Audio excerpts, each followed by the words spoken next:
Hello, everyone. Welcome to the Newsbrowse News broadcast.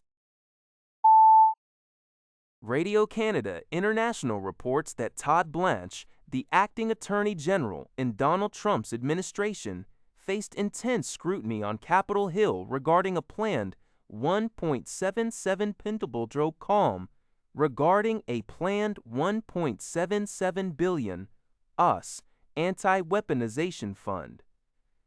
This fund is intended to compensate allies of the Republican president who believe they were politically targeted.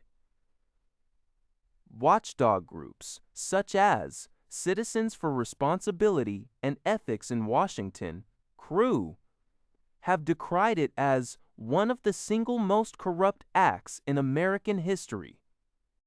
Senator Chris Van Hollen also called Blanche's comparison of the fund to an Obama-era settlement for Native American farmers incredibly deceptive. Blanche, however, insisted the fund was not directly ordered by Trump and that political affiliation would not influence compensation decisions. Trump himself claimed he was only recently informed about the commission overseeing the fund. Blanche also faced questions about declining a civil rights investigation into a fatal ICE shooting, instead initiating a probe into the victim's domestic partner, which reportedly led to an independent review committee appointed by Newfoundland and Labrador's PC government has concluded that the Churchill Falls Memorandum of Understanding MOU with Quebec is not in the public interest, as reported by Radio Canada International. The committee, comprised of Chris Huskilson, Guy Holburn, and Mike Wilson, identified fundamental issues that echo the controversial 1969 contract. Key limitations include restricted access to Churchill Falls power for Newfoundland and Labrador hydro, problematic pricing models, and excessive control afforded to Hydro-Québec.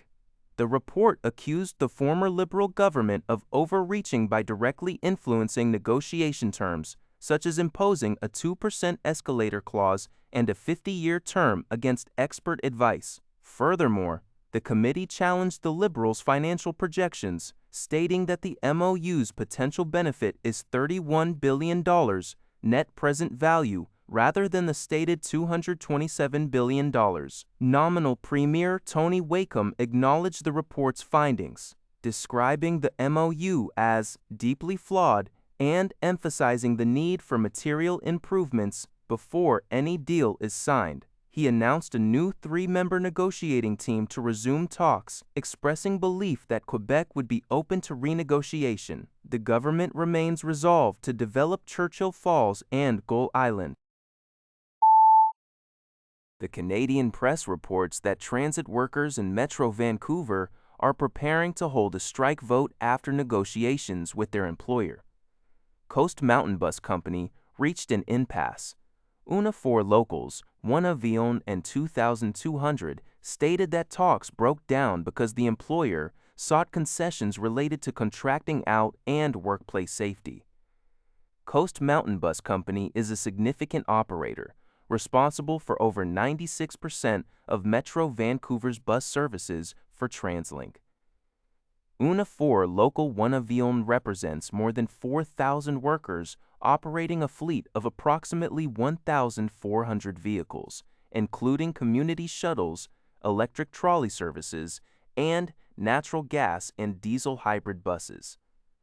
Additionally, Local 2,200 represents employees working on the C-Bus service between downtown Vancouver and North Vancouver.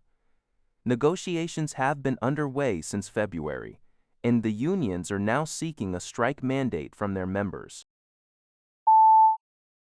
CBC News reports that CIBC World Markets analysts describe Alberta's ambitious timeline for a potential new West Coast oil pipeline as a best-case scenario, warning of many obstacles ahead. The province aims to begin construction by September 2027, with oil flowing by 2033 or 2034. A key hurdle is the outstanding agreement between provincial and federal governments and the Oil Sands Alliance on funding the multi-billion-dollar Pathways Carbon Capture project, which is a precondition for the pipeline. While the Alberta government is leading the application, no private sector entity has yet emerged to bear the risk and cost. Other significant challenges include negotiations with British Columbia, consultations with Indigenous peoples, and clarity regarding the existing ban on oil tanker loading on the northern BC coast. Despite these, ATB Financial's chief economist, Mark Parsons, sees the added timeline clarity as a positive signal, potentially boosting Canada's real GDP by 1.1% and Alberta's by 5.1% between 2027 and 2035 if realized.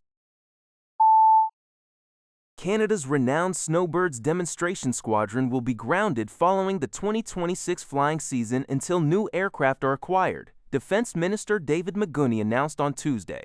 This decision aims to replace the aging CT-114 Tudor jets, which have been in service with the Air Force since the 1960s. While Magouni did not specify the exact duration of the grounding, the turboprop Swiss-made CT-157 Siskin Disquactard has been selected as the replacement aircraft. These new aircraft are already on order for initial pilot training, and additional units will be added to this existing order. Consequently, the Snowbirds are not expected to be reformed and resume airshow performances until the early 2030s.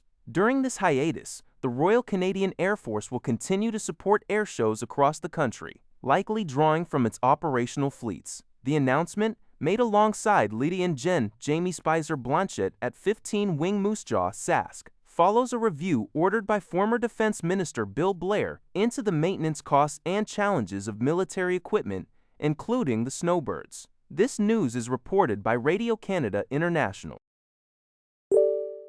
That's all for this video. Thank you for watching. See you in the next video.